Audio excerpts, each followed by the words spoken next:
कहता है कि मुझे किसी की जरूरत नहीं है और अनुभव कहता है कि समय आने पर मिट्टी की भी जरूरत पड़ेगी।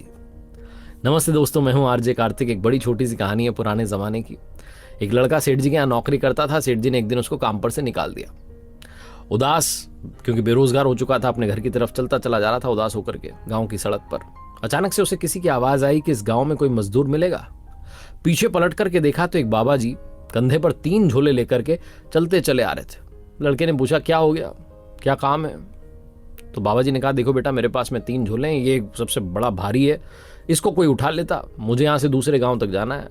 उस झोले को लेकर के कोई मेरे साथ उस गांव तक चल देता तो मैं उसे 3 सोने के सिक्के देता। लड़के ने कहा, बड़ा अच्छा सौदा है, तो अभी काम से निकला हूँ, काम मिल गया। लड़के ने कहा, ठीक है, मैं लेकर के चलूंगा। नौजवान हट्टा कट्टा लड़का, उसने वो बड़ा झोला अपने कंधे पर टांग लिया, चलने लगा। बाबा जी बीच बीच में उसे देख रहे थे। लड़के को लगा कि इनको शक हो रहा है कि मैं झोला लेकर के भाग जाऊँ, मैं क्या करूंगा इसका। लड़के ने पूछ लिया वैसे कि इसमें है क्या, बड़ा भारी सा लग रहा है। बाबा जी ने कहा, बेटा इसमें तांबे के सिक्के। लड़के ने कहा, अच्छा। चलने लगे आगे की तरफ। नदी आई, लड़का तो पार करने लगा नदी को। बाबा जी इसी किनारे पर खड़े थे। तो वो जो लड़का था उसने पूछा, क्या हो गया, आप आ क्यों नहीं रहे? बाबा जी ने कहा, बेटा मेरे पास में अभी भी 2 झोले हैं और अगर गलती से मेरा पाँव फिसल गया, मेरा बैलेंस गड़बड़ हो गया, संतुलन बिगड़ गया, तो मैं नदी के बहाव में बह जाऊंगा, डूब जाऊंगा। तुम मेरी कोई मदद कर दो। लड़के ने कहा, अब क्या करना है? बाबा जी ने कहा, एक और झोला ले लो, मैं तुम्हें 3 और सोने के सिक्के दूंगा। लड़के ने कहा, वाह, बढ़िया सौदा है। उसने दूसरा झोला भी ले लिया। अब लड़के के पास में 2 झोले थे। थोड़ा आगे चले तो लड़के ने पूछा कि बाबा जी एक बात बताइए, दूसरे वाले में क्या है, बड़ा भारी लग रहा है। बाबा जी ने कहा, बेटा इसमें चांदी के सिक्के हैं। लड़के ने कहा, अच्छा। वो जो बुजुर्ग थे बार बार उस लड़के पर नजर रखे हुए थे कि लेकर के भाग ना जाए, और उस लड़के को लग गया था कि बड़े शक की निगाह से मुझे बार बार देख रहे हैं, तो उससे रहा नहीं गया। आखिरकार वो पलटा इनकी तरफ और कहने लगा कि आप मेरी बात सुनिए, आप क्या मुझे चोर समझ रहे हैं? आपको लग रहा है कि मैं झोले लेकर के भाग जाऊंगा? मैं कहीं नहीं जाऊंगा। मैंने जीवन में ईमानदारी निभाई है पूरे जीवन में, और आज मुझे नौकरी से निकाल दिया गया।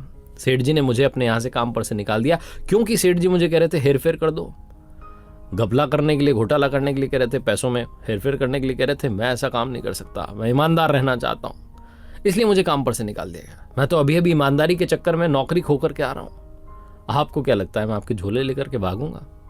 वो बुजुर्ग हंसने लगे कि नहीं, ऐसी बात नहीं है। चलते रहे। आखिरकार वो जगह आ गई जहां से वो गांव बहुत पास था। एक पहाड़ था, उसको पार करना था। पहाड़ की उस तरफ तलहटी में वो गांव था। उस लड़के से बाबा जी ने कहा, देखो बेटा, एक झोला बचा है मेरे कंधे पर, लेकिन मुझे नहीं लगता कि मैं इसका वजन भी उठा करके पहाड़ चढ़ पाऊंगा। मैं अकेले ही पहाड़ चढ़ जाऊं बहुत काफी है। क्या तुम ये एक और झोला ले लोगे? मैं तुम्हें 3 और सोने के सिक्के दूंगा। लड़के ने कहा, लाइए मैं उठा लेता हूं। लड़का अब 3 झोले लेकर के धीरे धीरे पहाड़ चढ़ने लगा अपनी स्पीड से, और बाबा जी उससे भी स्लो स्पीड में धीरे धीरे आगे बढ़ रहे थे और कह रहे थे कि तुम चलो चलो, ऊपर चलो, पहुंच जाओ ऊपर तक और वहां बैठ करके मेरा इंतजार कर लेना, मैं आ ही रहा हूं अपनी स्पीड से, तुम अपनी स्पीड से चलो। लड़के ने कहा, ठीक है। उसने थोड़ी और स्पीड बढ़ा ली, और जब वो आधा पहाड़ चढ़ चुका था तो उसके दिमाग में बुरा विचार आया। उसे लगा कि ये बाबा, बुजुर्ग बाबा, ये मेरा क्या कर लेगा अगर मैं 3 झोले लेकर के भाग जाऊं। इसमें से एक में है तांबे के सिक्के, दूसरे में चांदी के, और तीसरे में बताया नहीं, लेकिन सोने के ही होंगे क्योंकि छोटी सी पोटली है। तो अगर मैं 3 सिक्के के जो झोले इनको लेकर के भाग जाऊं तो ये क्या कर लेंगे मेरा? ये मुझे पकड़ भी नहीं पाएंगे, इनको पता भी नहीं चलेगा कहां चला गया। ये विचार लगातार चलने लगा, बुरा विचार, और लड़के से रहा नहीं गया। वो दौड़ने लगा, और दौड़ते दौड़ते इतना दौड़ा कि सीधा जाकर के अपने घर पर रुका। 3 झोले जाकर के उसने रखे, और उसको उम्मीद थी कि जो सबसे छोटा उसमें तो सोने के निकलेंगे सिक्के। उसने सबसे पहले बड़ा वाला झोला खोला, पत्थर ही पत्थर भरे हुए थे। दूसरा वाला खोला, उसमें पत्थर ही पत्थर थे, और तीसरे वाले में भी पत्थर थे। बस क्वांटिटी एक में सबसे ज्यादा, फिर कम और सबसे कम। लड़के का दिमाग खराब हो गया कि ये बाबा क्यों झूठ बोल रहा था, क्या नाटक कर रहा था, अपनी कहानी बना रहा था। सबसे छोटा जो झोला था उसमें जब पत्थर हटाए तो एक पर्ची मिली, कागज मिला, जिस पर लिखा था कि बेटा, मैं इस राज्य का राजा हूं, मैं अपने लिए राजकुमार को तलाश रहा था, मैं नहीं संतान हूं, मेरे कोई संतान नहीं है, मैं राज्य का अगला राजा ढूंढ रहा हूं जिसे मैं अपना उत्तराधिकारी घोषित कर सकूं, और ईमानदार व्यक्ति ढूंढ रहा हूं।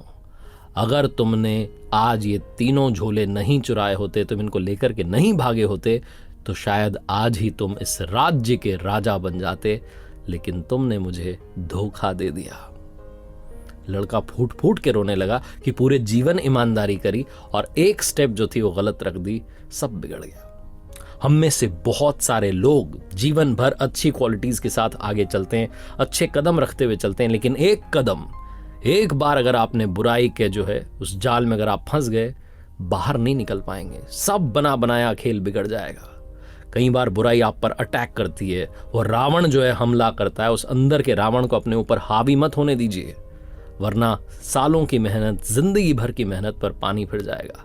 जब भी आप पर बुराई हावी हो, उस मोमेंट में याद कीजिए कि आप जीवन भर ईमानदारी क्यों निभाते आ रहे थे। एक बार फिर से वही बात कि कमाल करके